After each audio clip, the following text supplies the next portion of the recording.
Now that we've seen the surface level performance results of these different matrix multiplication routines, we can look at how to use Nsight compute to understand why the kernels perform the way they do, and maybe get some hints as to how to improve them.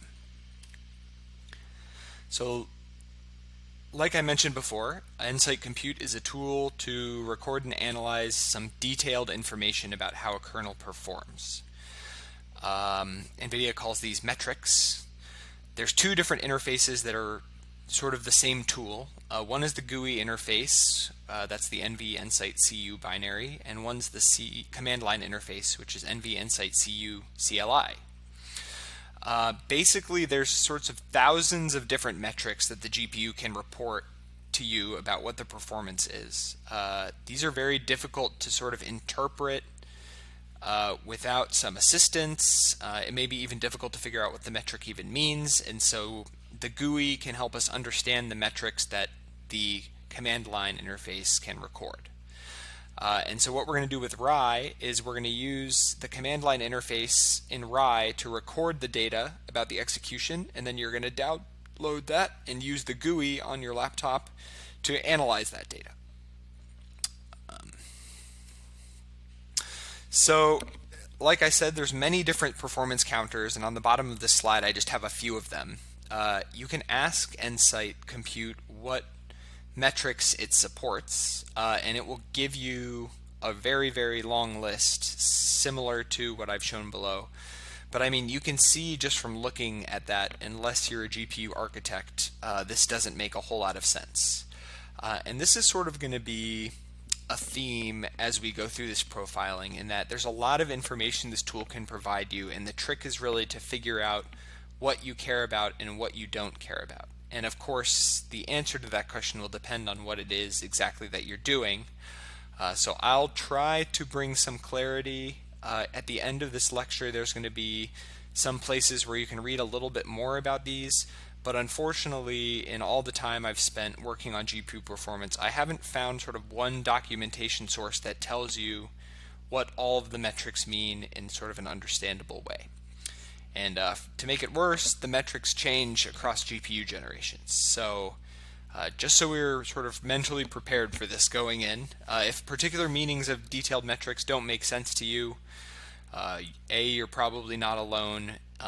B, there may be very few people to who it does make sense, and you're not necessarily missing anything. So in Rye, we will record all of this for you. If you'd like to record it on a different system, you can look at the command in the Rye build file, but basically we're going to tell Nsight which kernel we want to profile. And so in this case, we're profiling this MyGem kernel, but we're only going to profile the 6th time the kernel executes. And if you recall back to our process for figuring out the speed of the kernels, right, we had 5 warm-up runs and 5 sort of measured runs. And so this will be the first non-warm-up run that we're profiling. So every time you profile a kernel, it really slows down the execution, so we sort of want to profile as little as possible. So here we're just picking out one of the 10 kernels to profile, since presumably they're all the same. The next part says which section we want to profile. NVIDIA groups the different metrics into sections. So basically we're providing a regular expression here that says we want the metrics associated with every section, because we don't want to miss anything because we don't really know what we're doing. Then we tell this thing what the output file will be. So we want to create an output file that's named the same, with the same prefix as our executable, so that we know which relates to which. And Nsight will helpfully stick this suffix here, this Nsight CUProf report on the end for us. And then we just tell it the name of our binary, and it will run our binary for us and only profile the things that we request. And like I said, this is done for you automatically in Rye if you submitted the project, so you already have this. You can also ask the Nsight compute system what sections it is going to profile for a particular run. So by default it doesn't record everything. That's why we had to provide it with that sections flag. And so if you're curious, we actually do this in the Rye build file as well. You can open the sections text file and it will show a table that looks something like this to show what it's going to record. So what you're going to want to do is you're going to want to fire up Nsight Compute and go File, and open up all of the first three Nsight CU Prof report files. So those report files for 1-1, 1-2, and 1-3. You'll find that you can open multiple of them at once. They'll be in multiple tabs. We have this cool ability where you can compare things against a baseline. So what you're going to want to do if you want to do that is you'll see this baseline button, which I've kind of highlighted on the slide, and so it will add whatever tab you're in as a baseline, and then when you go to other tabs you will see that at every point along the way it has a comparison against your baseline. So if you want to compare two different implementations or two different modifications of the code, you can use this baseline tool so you don't have to keep as much in your head. I often find that there's so much information presented that sometimes it's easier to create your own tables and extract out some of the information. And so I'm going to show some screenshots in this lecture of the tools, but I'm going to sort of extract the relevant information out into tables that are a little easier to see. But you can kind of refer to the screenshots so you can see what section I'm talking about, where some of the information is. So the first section that we'll see in compute is something called the speed of light. And so this is basically trying to give you an overview of, compared to the theoretical capabilities of the device, how much of the compute and how much of the memory capacity are you using. These are actually associated with specific metrics, and if you mouse over any of them, you'll see that it will tell you what specific metric it is. So you can see that this basically is just presenting all of those thousands of metrics to us in a more organized way. I think this example was the basic one, but in any case, I've extracted out some of the relevant numbers. So this is quote-unquote achieved percentage of utilization with respect to the theoretical maximum for the basic tiled and joint matrix multiplications, and I've just put the gigaflops on there so you can remember. And so we can see that the sort of use of the SM capability is roughly the same for all three of these. And between the basic and tiled matrix multiplication, the memory subsystem is used sort of to much greater effect in the tiled matrix multiplication. And that sort of is consistent with what we've been taught, right? We switch from the global memory to the shared memory so that we can get some better bandwidth. And so maybe there's a corresponding uplift in the number of gigaflops there, but kind of surprisingly, the joint matrix multiplication, which is even faster, has less of this memory use. And if you were listening before, you might think to yourself, well, maybe that's because we reuse things from registers instead of memory, so we don't have as many demands on the memory subsystem. And you'd be right, but I just want to show you that increasing these things higher and higher does not necessarily mean that performance gets better. In fact, it in some sense is not correlated with that at all. So this is kind of a high-level way to see how the device is being used, but it doesn't tell you whether you're using the device well. So we might want to ask ourselves, well, I was told that tiled matrix multiplication would be much faster than the basic matrix multiplication, and it seems like it's only 1.5 times faster. So why is that true? And why is this joint matrix multiplication so much better? So we can try to understand why that is as we move on through the compute different profile sections. So the first one I want to draw your attention to is the workload memory analysis, and the first thing that's on there is this memory chart. So this is basically a graphic representation of how the kernel accesses different parts of the CUDA memory model, right? And so CUDA has global memory, which you're probably familiar with, right? This is if you load and it comes from the device's memory.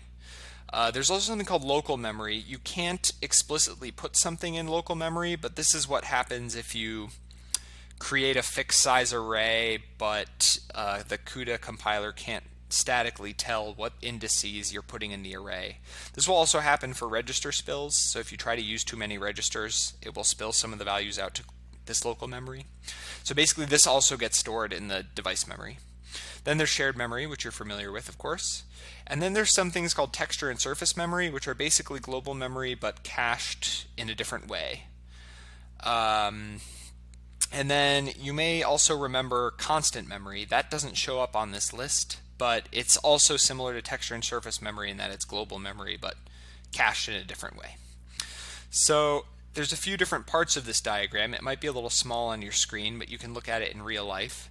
But basically, it'll tell you how many instructions from the kernel referenced a particular memory space. It will tell you how many requests from memory that generated. And then it will also tell you on the right-hand side how much data is moving between the system memory, the L2 caches, and the L1 cache.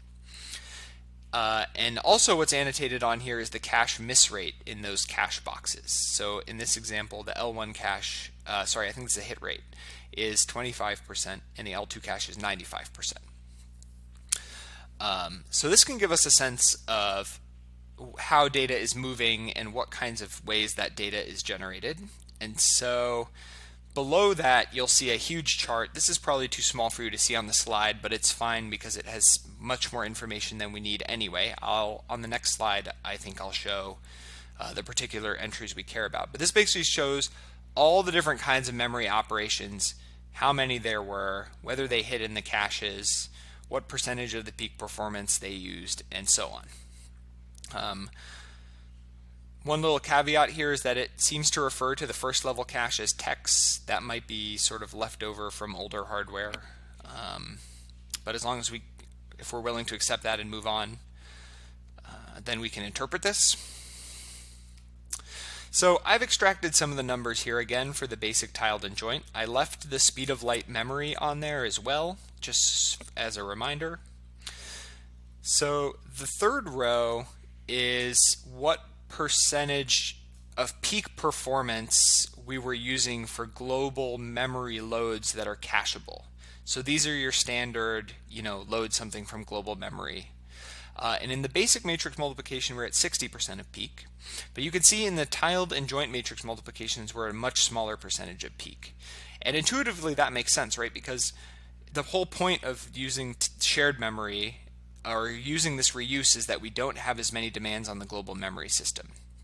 And actually, in the next two rows, 4 and 5, you can see that. So the number of requests from basic to the tiled multiplication drops from 200 million to 6 million.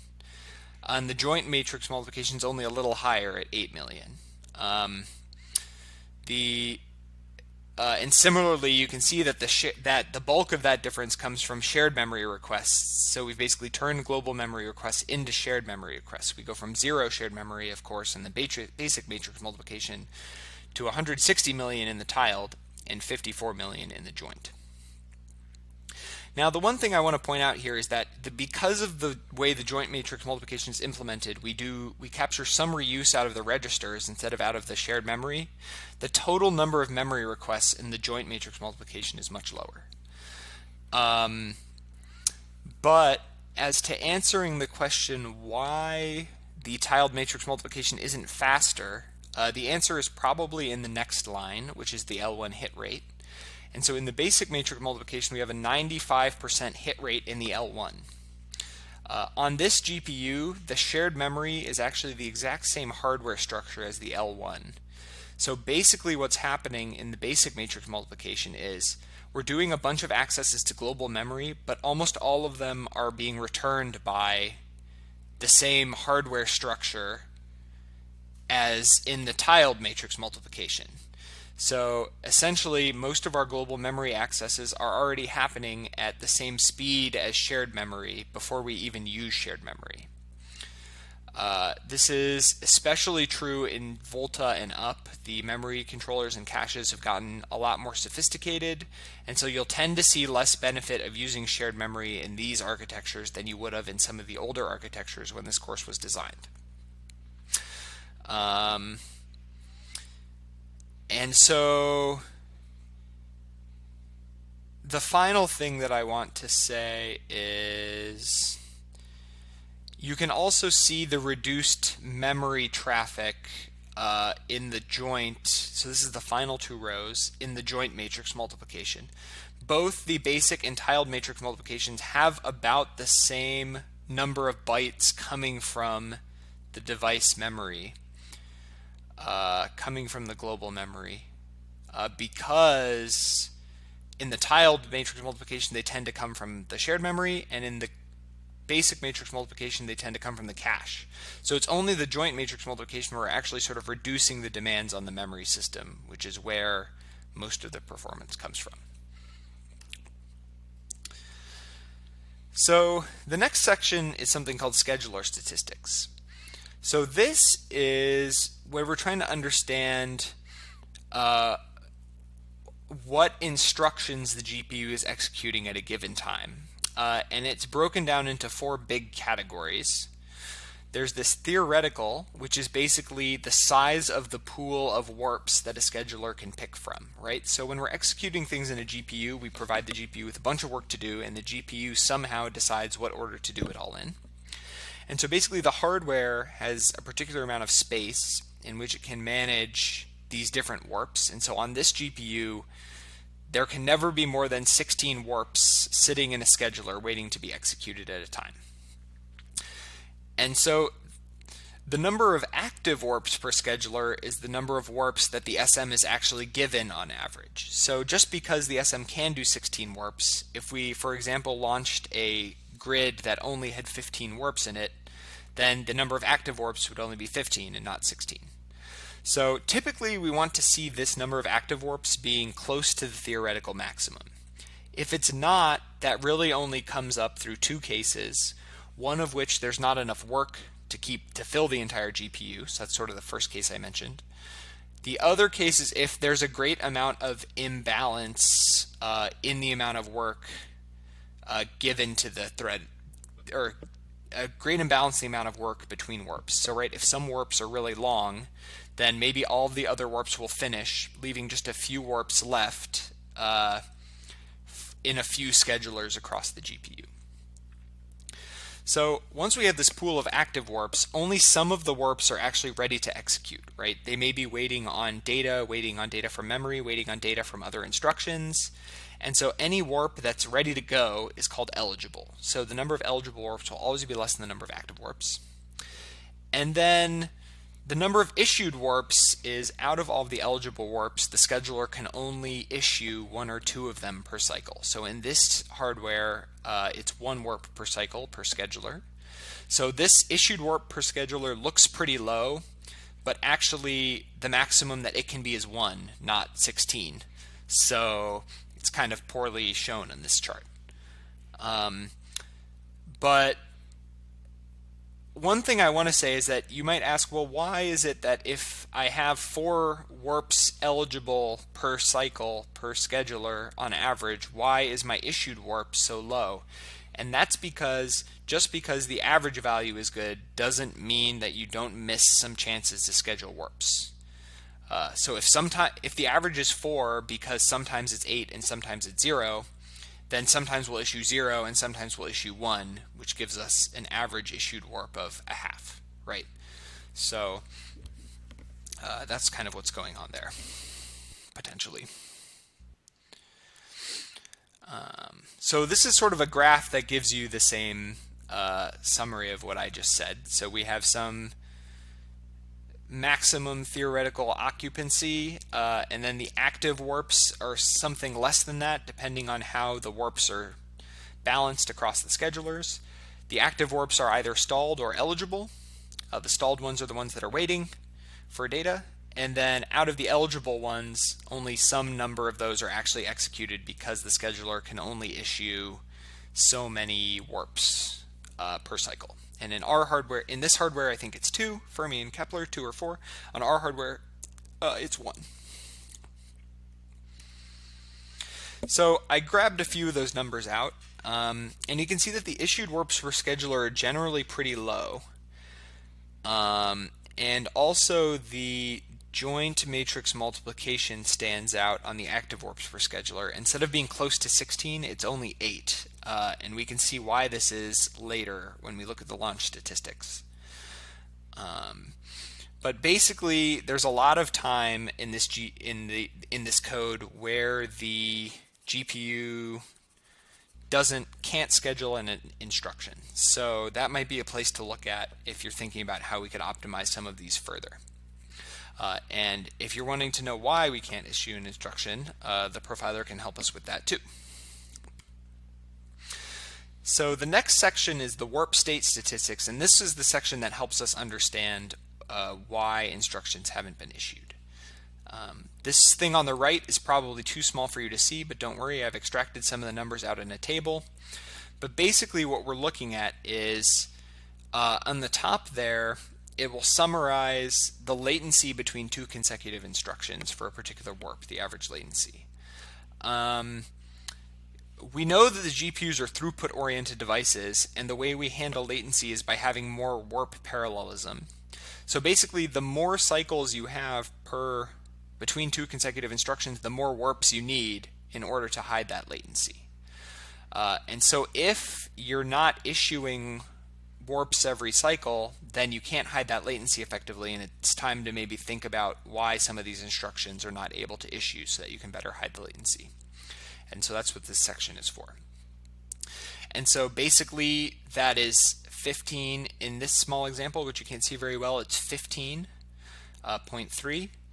And so basically the rest of this chart, the warp state, basically says what portion of that 15.3 cycle average is caused by each of these stalls. So basically the bigger this bar, the more of the time a warp is stalled for that particular reason.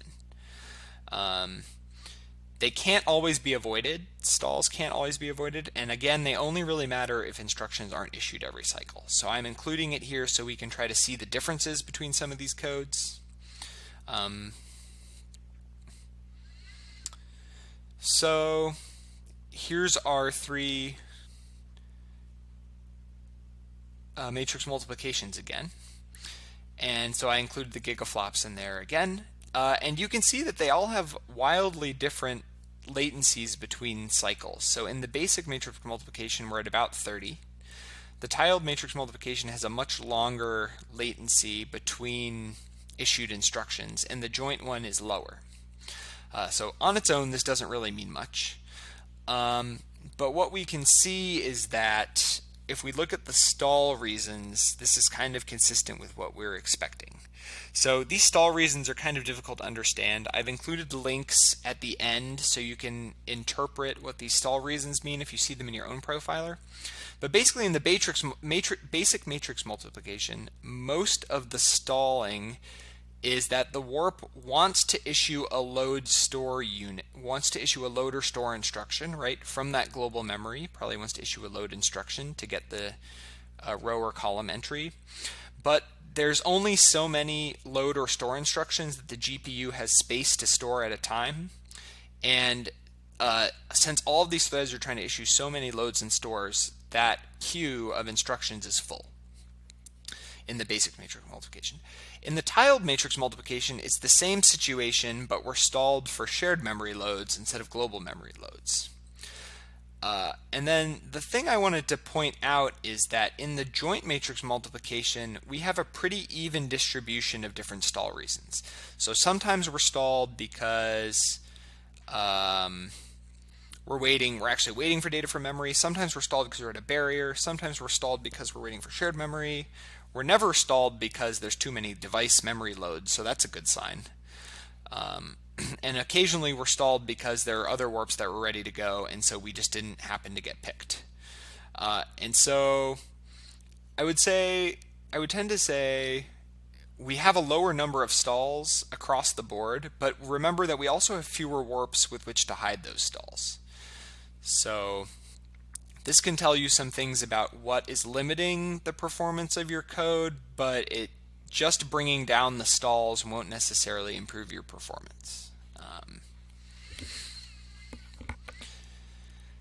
So the next section is occupancy. So this basically tells you what amount of the GPU is active at any given time. And so again, this diagram on the left is probably too small for you to see, but if you open up compute, you'll see something similar. So basically the theoretical occupancy limits is limited by the device hardware and launch configuration. So this basically says, if I have there's only so much shared memory in each SM. So if I have one thread, if I have one block that wants to use all of that shared memory, then I can only have one block per SM, and I won't be able to make good use of the device. So this theoretical occupancy is determined by how much shared memory, how many registers, and how many threads you use in your kernel. The achieved occupancy is actually the achieved number of active warps. And so this is kind of similar to the warp scheduler section, except at a block level. So if there's not enough blocks, or if the blocks take varying amounts of time to run, or if the last wave, which I'll talk about on the next slide, is not large enough to fill the GPU, you'll see a lower occupancy. High occupancy doesn't necessarily improve the performance of your code, but if your occupancy is too low, you're not able to effectively hide the latency of all the instructions. So I would say generally you want the occupancy to be high and as a first pass, and you may be able to make further optimizations from there. So when I talk about waves, typically we launch grids that have more thread blocks than the GPU has hardware to actually execute those. And so those thread blocks will be assigned to SMs as those SMs finish them up. So for example, if we have some GPU with 4 SMs and each SM can execute one thread block at a time, this is a little bit simplistic. But if we have 8 blocks, then we might have one wave of 4 blocks and a next wave that's also 4 blocks. And so our achieved occupancy will look like 100%. In this other case where we only have 5 blocks, we have one full wave of 4 blocks, but then one wave where only one of the SMs is busy. And so we'll see much relatively lower achieved occupancy. This would be something like 5/8 achieved occupancy. So if you don't have that much work to do, this can be one reason that the achieved occupancy looks low. It could have nothing to do with the amount of resources you have in a block. It could be the number of blocks that you have. And this is actually the case that we have in the joint matrix multiplication, because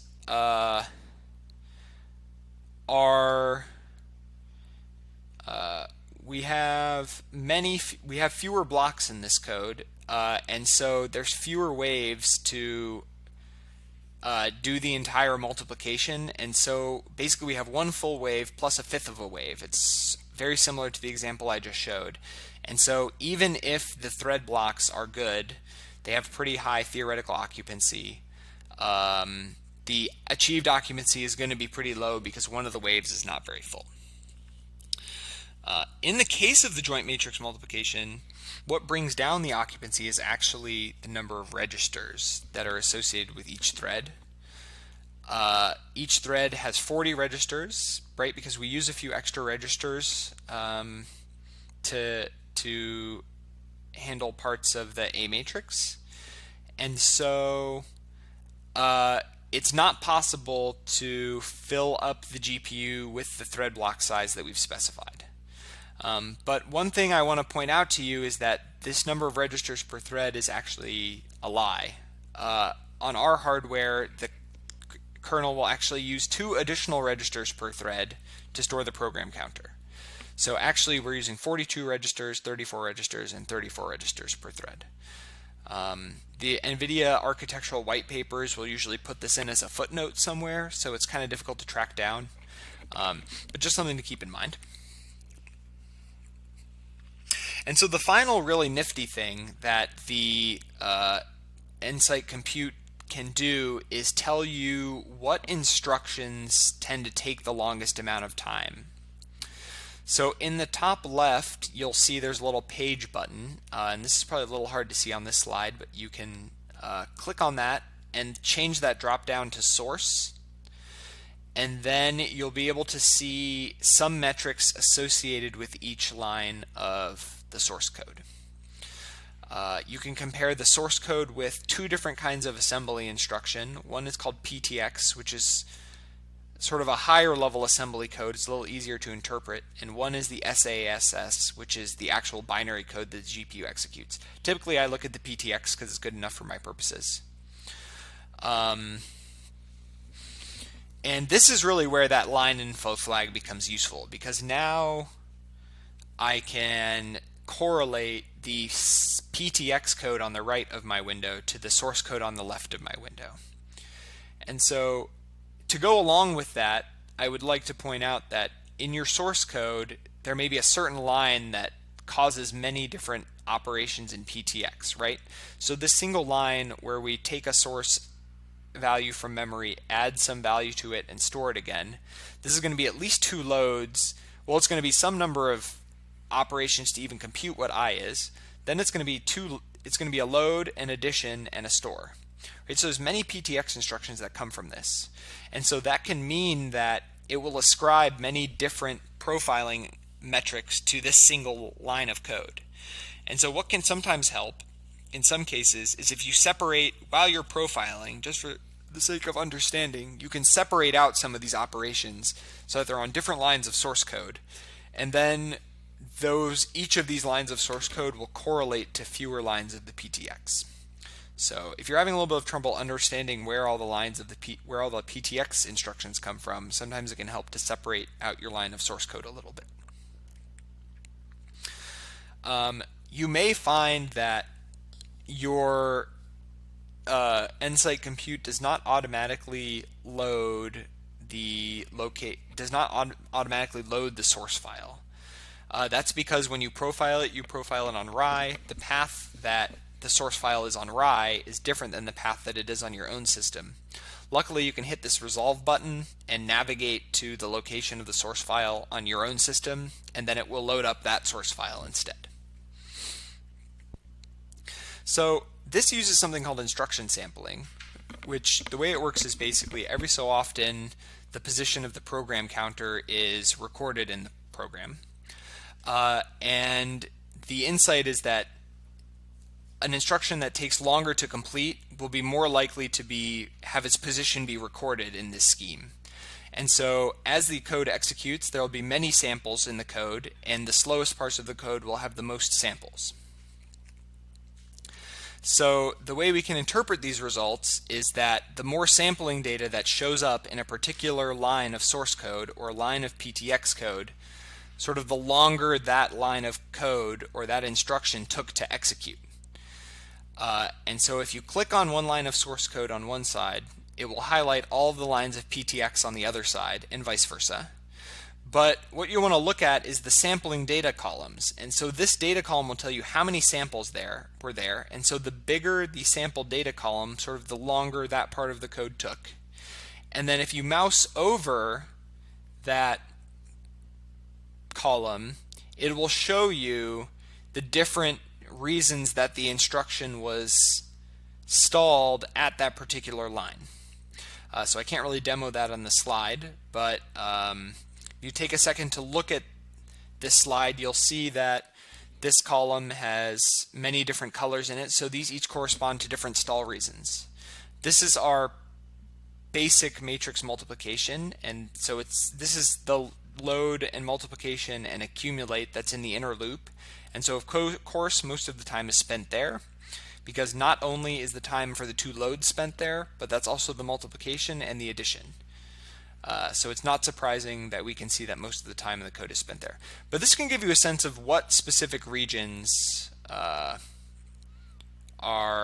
your code are sort of spending the most time, the most active.